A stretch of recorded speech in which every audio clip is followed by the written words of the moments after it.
उस बल्ब की रोशनी के नीचे बैठकर एक एक ईंट निकालते हो, अगर उसी जोश और जुनून के साथ अपने घर से उसी हाथों से पढ़ाई का सामान कॉपी किताब लेकर तुम्हारी माँ मजदूरी करती है, तुम्हारे पिता मजदूरी करते हैं, तुम्हारी बहन मजदूरी करती है, तुम्हारा भाई मजदूरी करता है और हमारा जीवन तो पढ़ाई में लगाना चाहिए तो हम लोग मजदूरी में दे रहे हैं। जरा सोचो, हम जो डेली साइकिल से आकर के आप लोगों का पढ़ाने का काम करते हैं, शिक्षा देने का काम करते हैं, उस शिक्षा का क्या होगा?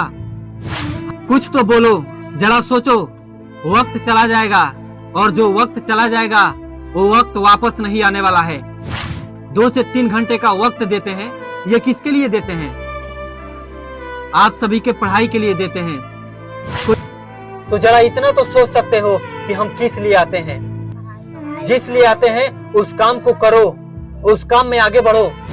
तुम्हारे लिए ऊपर वाला भी सही है कि तुम्हारे लिए हम दोनों आदमी को भेज दिया है कि जाओ उन बच्चों को शिक्षित करो। बिहार को बदलना है, आगे ले चलना है। तुम्हारे जैसे जितने बच्चे भट्टे पर काम करते होंगे, क्या उनको भी पढ़ते हुए देखना चाहते हो?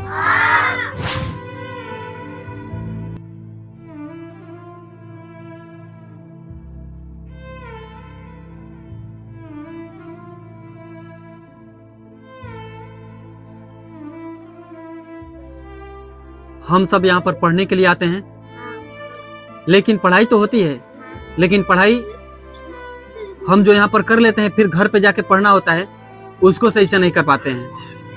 क्यों? क्योंकि हमारे पास बहुत सारा काम होता है, ईंट भट्टे का काम करना पड़ता है। जितना शौक से अपने हाथों में अपने घर से तुम लोग मजदूरी का सामान लेकर कपकपाती हुई ठंड में उस बल्ब की रोशनी के नीचे बैठकर एक एक ईंट निकालते हो, अगर उसी जोश और जुनून के साथ अपने घर से उसी हाथों से पढ़ाई का सामान कॉपी किताब लेकर कपकपाती हुई ठंड में उसी बल्ब की रोशनी के नीचे बैठकर किताब के हर एक पेज को अपनी कॉपी पर लिखकर अगर याद करोगे तो तुम्हारे जीवन को बहुत कुछ बदल सकता है। उस बल्ब की रोशनी और उस किताब की रोशनी तुमको मिलकर एक ऐसी रोशनी देगी जिस रोशनी से तुम्हारे जीवन में हमेशा के लिए रोशनी हो जाएगा और उस रोशनी से पूरा दुनिया तुम्हें हमेशा उजाला ही उजाला दिखाई देगा। तो इस पे क्या सोचते हो कि हमें पढ़ाई जरूरी है या नहीं? पढ़ाई जरूरी है ना?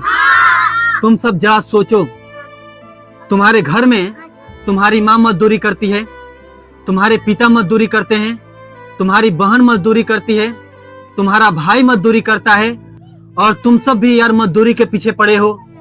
क्या है आखिर में उस मजदूरी में? कुछ मिलता है? हमारा जीवन तो पढ़ाई में लगाना चाहिए तो हम लोग मजदूरी में दे रहे हैं। जरा सोचो, हम जो कर रहे हैं इतनी दूर से आकर को आप लोगों के लिए शिक्षा के लिए इतना समय दे रहे हैं, उस समय का क्या होगा? हम जो डेली साइकिल से आकर के आप लोगों का पढ़ाने का काम करते हैं, शिक्षा देने का काम करते हैं, उस शिक्षा का क्या होगा? हमारा जो संकल्प है कि हर एक गरीब के बच्चे पढ़कर आगे बढ़ेंगे, उस गरीबी के शिक्षा की तरफ ले जाने का जो जिम्मेदारी है उसका क्या होगा? हमारी जो अशिक्षित का धाबा है, शिक्षा की तरफ जाना है, अगर हम सही से शिक्षा नहीं लिए तो उसका क्या होगा? जरा सा सोचो, हमने जो संकल्प लिया है कि हर एक बच्चे को शिक्षा की तरफ ले जाकर उसे गरीबी से दूर करना है, गरीबी से मुक्त कराना है। और जब तक तुम अच्छी से अच्छी शिक्षा नहीं पाओगे, अपने आप को 100% नहीं दोगे, अगर मजदूरी में आज लगाओगे तो कल के लिए रोना पड़ेगा। इसलिए मैं बोल रहा हूं आप सभी से कि आपका जितना समय है, जरा ये बैकग्राउंड सोचकर कि हमारे फैमिली में हमारे माता पिता भाई बहन हर कोई मजदूरी ही करता है। अगर आप लोग पढ़ लोगे तो इससे तो कम से कम दूरी बन जाएगी, ये सब नहीं करना पड़ेगा। तो आज के बाद ये सोचो कि हमें मजदूरी का काम नहीं करना है, हमें पढ़ाई का काम करना है। कुछ तो बोलो, जरा सोचो। वक्त चला जाएगा और जो वक्त चला जाएगा वो वक्त वापस नहीं आने वाला है।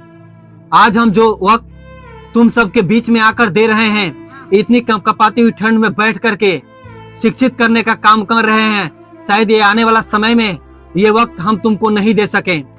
अगर दे रहे हैं तो जरा सही से उपयोग करो यार। हम तुम्हारे लिए हैं। इतना कीमती वक्त जो हर समय हर रोज 2 से 3 घंटे का वक्त देते हैं, ये किसके लिए देते हैं? आप सभी के पढ़ाई के लिए देते हैं। कोई पूछने आता है कि तुम लोग पढ़ते हो या नहीं? और पढ़ाई का तो बात छोड़ दो, अगर तुम्हारे पास कोई ऐसा व्यक्ति है जो आकर के तुम्हारे आसपास में बैठता हो, नहीं बैठेगा। इसलिए नहीं बैठेगा कि तुम सब दिन भर पूरे रात दिन मिट्टी धूल में खेलते हो। तुम्हारे सर पे, तुम्हारे आंखों में, तुम्हारे कानों में, तुम्हारे चेहरे पे मिट्टी धूल, थोड़ा सा पानी चेहरे का पूरा रंग बदल देता है, देखने में अच्छा नहीं लगता है। कोई नहीं बैठेगा। और हम ऐसे हैं कि तुम्हारे जाति पाति से हटकर तुम्हारे जाति पाति के बारे में कहीं पूछते हैं? नहीं ना पूछते हैं। कभी ना धर्म के बारे में पूछा, न जाति के बारे में पूछा, न कभी भेदभाव किया कि तुम लोग मिट्टी धूल लगाए हो। ऐसे है, तुम्हारे पास चप्पल नहीं है, तुम्हारा घर टीन का है, फूस का है, तुम मजदूरी करते हो, तुम्हारा भाई मजदूरी करता है, तुम्हारी बहन मजदूरी करती है। ऐसा कभी कहा है? हमने तो निस्वार्थ भाव से आकर के अपनी साइकिल से आते हैं और तुम सबों के बीच में अच्छी तरह से बैठ करके अपना भाई अपना बहन मान करके जितना हो सकता है 100% देते हैं, ताकि हर बच्चे को मैं जितना जानता हूं उतना सिखा सकूं, ताकि अपने जीवन में आगे बढ़ सके। तो जरा इतना तो सोच सकते हो कि हम किस लिए आते हैं। जिस लिए आते हैं उस काम को करो, उस काम में आगे बढ़ो। और तुम लोग अगर आज बढ़ते हो तो न जाने हमारे राज्य में, हमारे देश में कितने ऐसे बच्चे हैं और बच्चियां हैं जो ऐसे मिट्टी धूल में चिमनी के भट्टों पे खेलते हुए मिलते होंगे। हैं कि नहीं है? सिर्फ तुम ही लोग तो नहीं हो।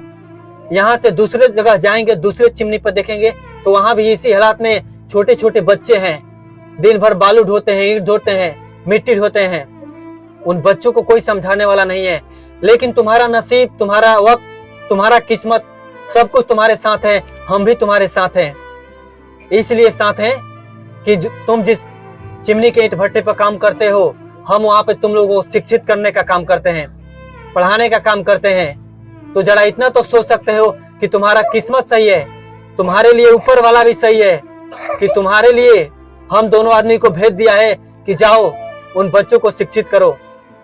और तुम लोगों को नसीब में है कि मेरे जैसा इंसान तुम लोगों को पढ़ा रहा है। मैं यही नहीं, अपने गांव में भी उन गरीब के बच्चों को पढ़ाने का काम करता हूं, जिनके माँ बाप भी नहीं है, जिनके माँ बाप किसान हैं, मजदूरी करते हैं, इधर उधर काम करते हैं, 200-400 रुपए का काम करके शाम को आते हैं, समय से उनको भोजन नहीं मिलता है। तो आज के बाद बताना कि क्या हमें ईमानदारी पूर्वक पढ़ाई करनी है? दिल से बोल रहे हो?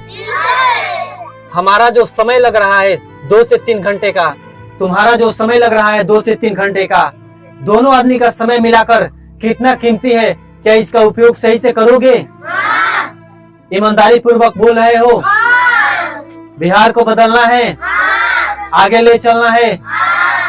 तुम्हारे जैसे जितने बच्चे भट्टे पर काम करते होंगे, क्या उनको भी पढ़ते हुए देखना चाहते हो? तो इसके लिए तुमको ईमानदारी पूर्वक पढ़ना होगा। पढ़ोगे ना? सच्चे? सच में बोल रहे हो? तो बोलो भारत माता की, भारत माता की जय हिंद, जय भारत।